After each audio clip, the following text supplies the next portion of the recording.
Morning সবাইকে। আজকে আমরা 2024-এর ইংলিশের যে লাস্ট মিনিট সাজেশান সেটা বলবো, ঠিক আছে। এদিকে দেখো, আমরা আজকে সিন আর আনসিন এই দুটো বলবো, আর নেক্সট দিন আমরা রাইটিং আর গ্রামারে কী কী আসতে পারে সেগুলো বলে দেবো, ঠিক আছে। আজকে দেখো, প্রথমে সিন আর আনসিন কি। সিনে আমরা জানি 20 নম্বর থাকে, আনসিনে 20 নম্বর থাকে। এবার সিনে 20 নম্বরটা কীভাবে ডিভিশন হয়? সিনে 20 নম্বর ডিভিশন হয়, পোয়েমে থাকে দেখো এমসিকিউ 4টে থাকে, 1 নম্বর 4, আর এসিকিউ থাকে 2 নম্বরের 2টো 4, তাহলে 4 4 8 নম্বর থাকে পোয়েম, আর প্রোজ থাকে 12 নম্বরে। তাহলে মোট 20 নম্বর সিন থেকে 8 নম্বর আসবে পোয়েম থেকে, আর 12 নম্বর আসবে প্রোজ থেকে। এবার দেখো, প্রোজে আমরা কি দেখেছিলাম যে ফাদার্স হেল্প 2019-এ পড়েছিল, দ্য পাসিং অ্যাওয়ে বাপু 2012-13-তে পড়েছিল, আর রানওয়ে কাইটস 2017-2022-এ পড়েছিল, আর দ্য ক্যাট 2021-এ পড়েছিল।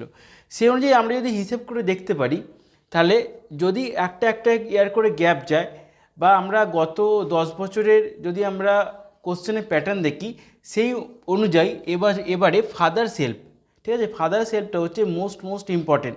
আর ফাদার্স হেল্পের সাথে কোনটা?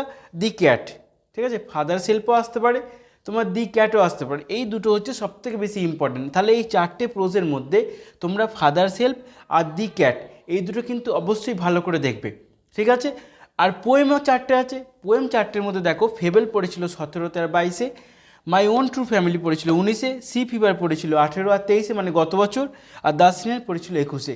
সেই অনুযায়ী এবছর মাই ওন ট্রু ফ্যামিলি, ঠিক আছে, সবথেকে বেশি ইম্পর্টেন্ট, আর দ্য স্নেল সবথেকে বেশি ইম্পর্টেন্ট। তাহলে 4টে পোয়েমের মধ্যে তোমরা এই দুটি করবে, মাই ওন ট্রু ফ্যামিলি করবে, দ্য স্নেল করবে, আর 4টে প্রোজের মধ্যে তোমরা ফাদার্স হেল্প করবে আর দি ক্যাট করবে, ঠিক আছে। তাহলে প্রোজ থেকেও দুটো বাদ চলে গেল, পোয়েম থেকেও দুটো বাদ চলে গেল, ঠিক আছে। এবার তোমাদের প্রশ্ন হচ্ছে যে আমরা এতে কি করব আর কি করব না। কি করব বলতে, তোমরা প্রথম তোমাদের কাজ হচ্ছে টেক্সটটা অবশ্যই ভালো করে পড়বে, কারণ টেক্সট ভালো করে না পড়লে তোমরা কোশ্চেন বুঝতে পারবে না। কোশ্চেন যদি বুঝতে না পারো, তাহলে সেখানে অ্যান্সার দেওয়া খুব কঠিন হয়ে দাঁড়ায়, ঠিক আছে।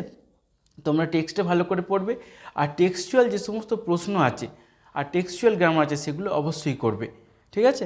এবার আমরা আনসিনে আসি। আনসিনে দেখো, আনসিন আমরা জানি কি, তোমরা টেস্ট পেপারও করেছো, এবিটিএ করেছো, ডাব্লিউবিটিএ করেছো, পর্ষদের যে সমস্ত টেস্ট পেপার সেগুলোও করেছো, হ্যাঁ, ডাব্লিউবিএইচে করেছো। সেই অনুযায়ী টেস্ট পেপার দেখে আমরা যদি দেখতে পারি যে ম্যাক্সিমাম যেই আনসিনগুলো আসে, সেই আনসিনগুলো আমাদের রিসেন্ট বিভিন্ন ইভেন্টসের উপর বেস করে আসে, ঠিক আছে।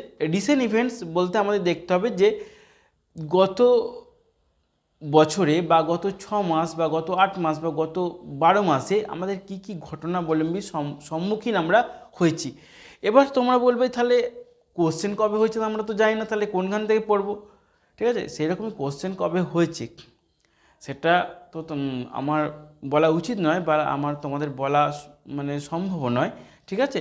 সেই জন্য যেরকম মানে যে মাস থেকে কোশ্চেন হয় সেই মাসটা হিসেবে বিবেচনা করে, ঠিক আছে, আমি যেহেতু দীর্ঘদিন ধরে সাজেশন বানাচ্ছি, দীর্ঘদিন ধরে আমি পড়াচ্ছি, সেই অনুযায়ী আমার এক্সপিরিয়েন্স থেকে আমি বলতে পারি যে এই টপিকগুলো, যেমন করমণ্ডল এক্সপ্রেস, চন্দ্রযান, ঠিক আছে, চন্দ্রযান 3, ঠিক আছে, গ্লোবাল ওয়ার্মিংয়ের বিভিন্ন পর্যায়, ঠিক আছে, বিভিন্ন স্টেপস, বিভিন্ন types, natural disasters in India, মানে ইন্ডিয়ায় যে সমস্ত প্রাকৃতিক বিপর্যয়গুলো ঘটেছে, ঠিক আছে, বন্যা হয়েছে, ঠিক আছে, খরা হয়েছে, কোথাও কোনো ঝড় এসেছে, অনেক ঝড় এসেছে এক বছরে, অনেক বন্যা হয়েছে এক বছরে, ঠিক আছে, সেই সমস্ত ন্যাচারাল ডিজাস্টারগুলো তোমাদের দেখতে হবে, ঠিক আছে। রাশিয়া ইউক্রেন ওয়ার হচ্ছে, হ্যাঁ, আর্থকোয়েক হয়েছে, ঠিক আছে। G20 সামিট যেটা ইন্ডিয়াতে হয়েছে, অনেক বড় করে আমাদের দেখানো হয়েছে, ইন্ডিয়াকে অনেক বড় করে সেখানে পাবলিশ করা হয়েছে ওয়ার্ল্ডের সামনে, ঠিক আছে, বড় করে রিপ্রেজেন্ট করা হয়েছে ইন্ডিয়াকে G20 সামিটে, সেটা দেখবে, ঠিক আছে। Awareness camp, various awareness camp, হ্যাঁ, যেমন ভাইরাস অ্যাফেক্টেড পিপলদের কী করে বাঁচাতে হবে, ব্লাড ডোনেশন ক্যাম্প কী করে করতে হবে, ঠিক আছে, বুক ডিস্ট্রিবিউশন ক্যাম্প কী করে, তোমরা এগুলো নোটিশের ক্ষেত্রে অনেকে দেখেছো, নোটিশেও করেছো কিন্তু, ঠিক আছে। অ্যাডিনো ভাইরাস যেটা এসেছিলো সেটা তোমাকে দেখতে হবে। বিভিন্ন সোলার মিশনে যে গভর্নমেন্ট যে সমস্ত প্রজেক্টগুলো নিয়ে কাজ করছে, ঠিক আছে, বিবেকানন্দ চিকাগো স্পিচটা একটু দেখে যাবে, কালামসের বিভিন্ন স্পিচ একটু দেখে যাবে, ঠিক আছে। এইগুলো দেখলে আমি আশা করছি তোমাদের এর মধ্যে আনসিন পড়ে যাবে। আনসিনে দেখো, আনসিন অ্যাকচুয়ালি তো আনসিনের কোনো সাজেশান দেওয়া সম্ভব নয়, কিন্তু আমি যে সমস্ত টেস্ট পেপার করেছি, ঠিক আছে, যে সমস্ত আমি ঘটনা বলে আমি দেখেছি সেইগুলো থেকে আমি এই 12টি টপিক আমি তোমাদের দিয়েছি। এই 12টি টপিক আশা করি তোমরা যদি করে যাও তাহলে কিছু না কিছু তোমরা কমন পাবি, ঠিক আছে। কারণ আনসিনে অ্যাকচুয়ালি দেখো, আনসিনে কোনো সাজেশন হয় না, তুমি সিনে সাজেশন করতে পারো। কারণ সিনে একটা ধারাবাহিকতা আছে যে এই ইয়ার ফেবেল এলো বা 2 বছর 3 বছর পর ফেবেল আসবে, এই ইয়ার মাই ওন ট্রু ফ্যামিলি এলো 2 বছর পর 3 বছর পর আবার নেক্সট ইয়ারে মাই ওন ট্রু ফ্যামিলি আসতে পারে। সিনের ক্ষেত্রে যেমন ফাদার সেলফ এলো 1 বছর বা 2 বছর পর সেটা আসতে পারে, কিন্তু আনসিনে সেটা নয়।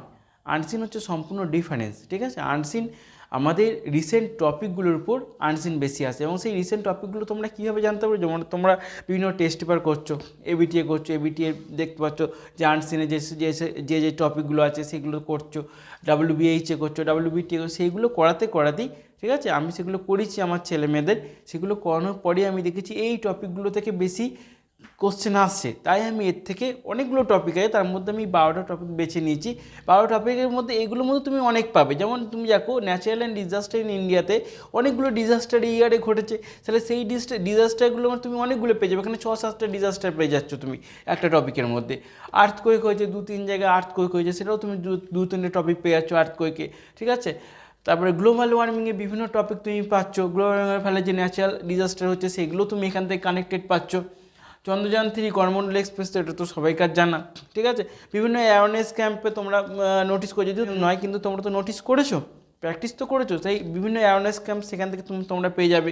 অ্যাডিনো ভাইরাস তোমরা জানো, সোলার মিশন পারবে, ঠিক আছে। বিবেকানন্দ চিকাগো স্পিচটা একটু দেখে নেবে, কালাম স্পিচটা একটু দেখে নেবে। তাই তোমরা যদি এই সিন আর আনসিন এই দুটো করে যাও, আশা করছি এই 40-এর মধ্যে, সিনের তো 40-এর মধ্যে 40টা ছাঁকা, সিনে তুমি যদি 40 এইটা করো, তুমি father self are the cat অবশ্যই করে যাবে, ঠিক আছে।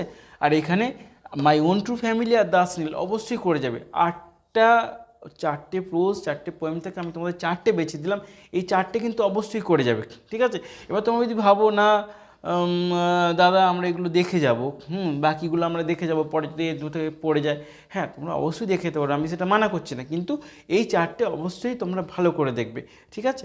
নেক্সট দিন আমি কি করব, গ্রামার আর রাইটিংয়ের সাজেশানটা আমি নেক্সট দিন দিয়ে দেবো, ঠিক আছে। ওকে, সবাই ভালো থেকো, ভালো করে পড়াশোনা করো এবং জীবনে এগিয়ে যাও।